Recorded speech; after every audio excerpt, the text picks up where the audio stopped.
From MTN News, this is Montana This Morning. Racing to stop an explosive fire, what those living near a saltwater disposal plant saw after an explosion echoed near Sydney. Nothing brings Jackson back. Nothing undoes what happened. Decades in prison, how long a Billings man will spend behind bars for drowning his stepson, and now what his wife could be facing as well. Kind of a busy part of our year, and it's tough to be closed right now. Plus, picking up the pieces, how you can help a Huntley museum recover from historic storms.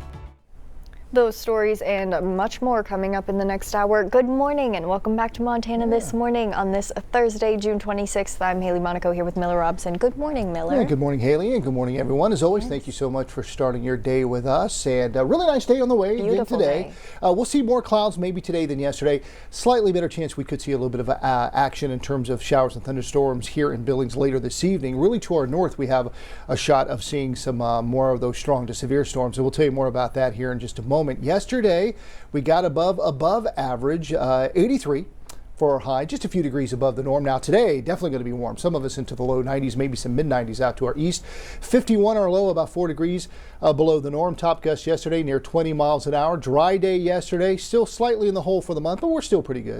Of course, the year we're in fantastic shape. Latest drought monitor comes out later this morning, and we're still in fantastic shape for a good portion of our area. Now it's pretty dry out there right now. Still some lingering showers from a short wave that's exiting to our east over around Broadus. As we get into the heat of the afternoon, especially to our north, we'll have a better chance of seeing more of those showers and thunderstorms coming into play. Across the area right now, a few spots. We're at 47 in White Sulphur Springs, 49 in Livingston. Up and Roundup, we're at 56. Down in Red Lodge, we're at 54. 58 right now in Forsyth as well as Miles City. Broadus with a little bit of rain near you at 55. Sheridan 47 and 57 right now in Cody. Here in Billings, sitting at a beautiful 59 degrees. Dew point temperatures at 46 degrees. Winds out the southwest at about 12 miles an hour. So it's going to be a nice day. You can see Oasis there. A lot of kids want to take a dip today. It's going to be a perfect day for that as it's going to get hot. But we'll tell you more about those cooler temperatures, seasonal temperatures coming in, and that severe threat coming up in just a bit. Wonderful. Thanks, Miller. Okay. And we begin with breaking news out of Richland County. If you live near Sydney, a large plume of smoke rose up from your horizon last night. A saltwater disposal facility erupted in flames. Take a look at video sent to us from viewer Val Butler. Residents tell MTN News that they felt the explosion from nearly 10 miles away before seeing this. Authorities in Richland County say the fire happened off Highway 261 south of Sydney near the North Dakota border. Crews were expected to be on scene all night. It is unclear right now if the explosion hurt anyone or what caused it. We will keep you updated throughout the morning as we learn more details.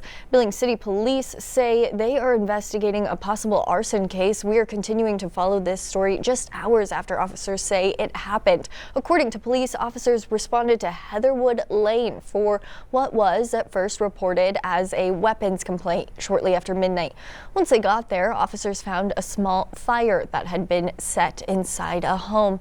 Billings fire crews were called to the scene and found a man, the homeowner, 44-year-old Jeremy Smith, inside. The man was detained and taken to a local hospital for medical attention. After investigating, police say the man had intentionally set the fire to the home. He is now in police custody on charges of arson, obstructing police, and resisting arrest. The investigation is ongoing. A Billings man has been sentenced to a total of 80 years in prison for the killing of his 4-year-old stepson in a case that shocked the community. Christopher Harris-Simchek was found guilty in March of deliberate homicide after drowning Jackson Gatlin in a bathtub filled with extremely hot water. Back in October of 2021, our David J. was there as his sentence was handed down after nearly 3 hours of emotional testimony. Sir, your sentence is 80 years in the Montana State Prison with none suspended. Christopher Harris-Simchek was convicted in March in the death of his stepson Jackson Gatlin. I've seen a lot in 15 years. And what happened to these kids was evil. This is the worst one I've been involved in, for sure. Harris-Simchek's sentence includes 80 years for deliberate homicide, along with 10 years for tampering and 5 for assault on a minor, which will be served concurrently. We're grateful that justice was served for the victims.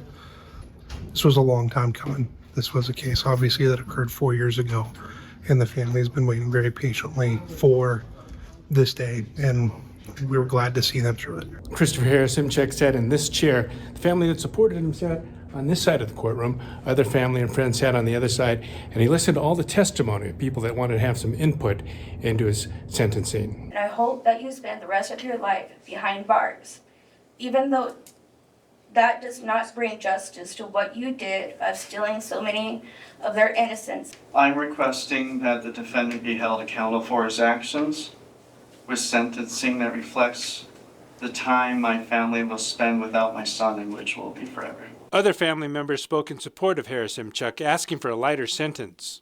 I have known Christopher Harris-Simchek for 38 years as my brother. I can confirm that he is a person of great integrity. I have had the pleasure of being Chris's nephew. I have been impressed by his kindness and dedication to his family. The sentencing may have been handed down, but the family's pain is far from over. Harris-Simchek's wife, Lana Marie, the mother of Jackson, has also been charged with 6 felonies, including child endangerment and abuse of her children.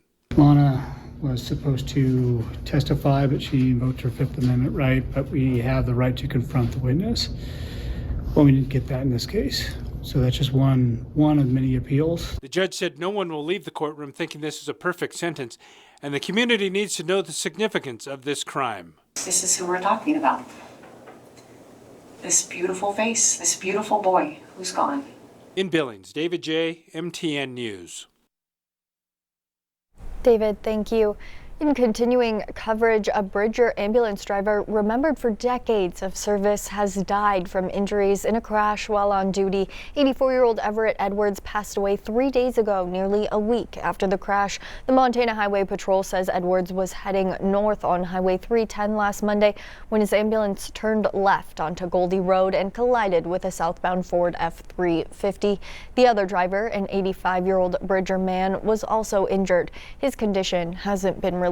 Carbon County Sheriff Josh McQuillan says Edwards spent more than 40 years serving his community in emergency response. Meanwhile, we are learning more about a shooting on Billings' Far West End that happened yesterday morning. Deputies say the shooting appears to be a case of self-defense.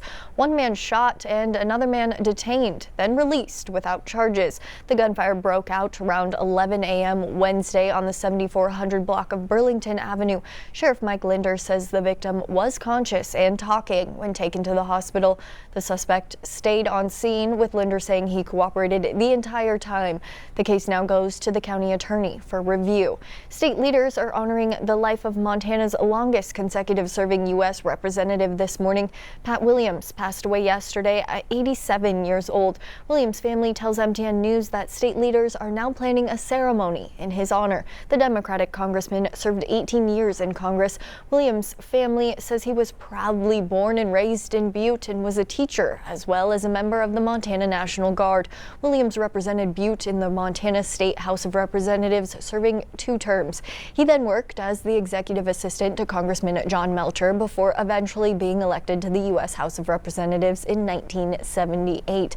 While in Congress, Williams pushed for public lands protections, advocating for benefits for working class families, and championed federal arts funding, among other efforts. He resumed his role as a teacher at the University of Montana upon his congressional retirement. Williams will be lying in state in the Capitol Rotunda in Helena, with his family hosting a celebration of life in Missoula. Both events will take place in July, and details will be announced soon. We turn now to the more developments centered around the Middle East. This morning, the White House is preparing for a meeting with Iran in the coming days. This after President Trump said he believes their war with Israel is finished following last weekend's strike on Iranian nuclear facilities. At the NATO summit in the Netherlands, President Trump doubled down on his claims that the U.S. strikes obliterated Iran's main nuclear site, despite assessments from an initial report. Jared Hill has details from New York. President Donald Trump, back in Washington from the NATO summit, says his administration plans to meet with Iran next week. They had a war, they fought, now they're going back to their world. I don't care if I have an agreement or not. The only thing we'd be asking for is what we were asking for before about we want no nuclear. The president spent much of day 2 of the summit downplaying a preliminary assessment from the Defense Intelligence Agency that suggested U.S. strikes on 3 Iranian nuclear sites had only set their program back a few months. We've collected additional intelligence. We've also spoken to people who have seen the site, and the site is obliterated. In statements of their own, his CIA director and director of national intelligence claimed new intelligence that Iran's nuclear program has been severely damaged. Pentagon officials are expected to give a news conference today on the strikes, which the president says, quote, will prove both interesting and irrefutable. Senators will receive a classified briefing. I want to know the truth, and I hope we can get it this week. But there are reports the administration could limit how much classified information they receive. We certainly don't want people who are hostile to this government and are trying to undermine our national security having classified intelligence in their hands if they're not responsible with it. A briefing for House members is set for Friday. Jared Hill, CBS News. Yesterday, the White House press secretary told reporters she believes the leak of the initial assessment of the U.S. strikes on Iran was illegal. She says the FBI is investigating. A popular Huntley Project nonprofit educating the public since 1972 is now seeking help. The Huntley Project Museum was left damaged and closed after last week's historic wind and hailstorms. As of now, the museum has been closed for 10 days, about to be 11 days now. Museum staff say they hope to reopen soon, but much work is needed to be done. The museum has 14 buildings spanning over 14 acres, all in need of repair. Hail left much of the campus with extensive damage, and the executive director tells MTN News that insurance will inspect the property at the end of the week. However, he says he believes the insurance will only cover damages to the main building on the property, and the nonprofit needs help for the hundreds of thousands of dollars in repairs to the remaining 13 structures. Oh, it's a huge impact. We had several school groups scheduled this week of hundreds of kids, and we had to call them and say we can't do it right now. We've gone through this before. We will come back. Coming up in our next half hour, our Matt Carmack takes us back to the museum and tells us when the museum plans to reopen and how you can help. This In Morning's Montana Ag Report, a small farm on the edge of Bozeman is doing more than just growing vegetables. On Wednesday, Chance Farm welcomed ag leaders and the public to tour the grounds, talk policy, and see where farm to table really begins. MTN's Megan Elaine has the story. They grow more than 30 vegetables here at Chance Farm, and going on a tour today actually told me a little bit about how small operations like this are shaping Montana's ag future.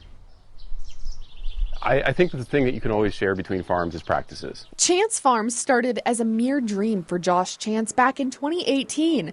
Now, 7 years later, they are the smallest of 3 produce farms in town. On these nearly 5 acres, you'll find anything from lavender to bushels of leafy greens scattered throughout. There's a lot to be said for having fresh food that hasn't come across from California. That time that it can lose quality and even nutrient value, and that individuals can get to know who's growing their food. This small operation isn't just growing food, it's growing connections. Chance Farm supplies produce to farmers markets, local grocers, and 14 restaurants, including Revelry, Tashan, and even the Yellowstone Club. And today, they fed more than just customers. They hosted a public farm tour in partnership with the Montana Farmers Union. It's a chance to walk the rows, learn about organic practices, and see firsthand how local food systems work. It's been a wonderful and eye-opening experience to see what a small, I would say, kind of diversified farming is doing for the Gallatin Valley, and the local food system is really amazing here. Samantha Farrett is an ambassador for the Montana Farmers Union. She says events like these reflect a growing trend. More Montanans asking questions about where their food comes from. The general public really do want to know where their food comes from, and so knowing your farmer, your producer, your rancher, I think is a really great way to, uphold our integrity of agriculture. As folks ooh and ah over microgreens and broccolini, Josh says tours like this aren't just about showing off. They help small farms get the word out. To get access to a larger community, and that way we get to be known a little bit better, and it makes it easier for us to continue to grow. The next stop for this small farm, finding 10 acres of land to lease. That's really the next step, is just another expansion so that we can continue to provide to the community in a larger way than we already have with the same quality of produce. To try some veggies yourself, you can visit the Bozeman, Gallatin, and Big Sky Farmers Market. In Bozeman, Megan Elaine, MTN News.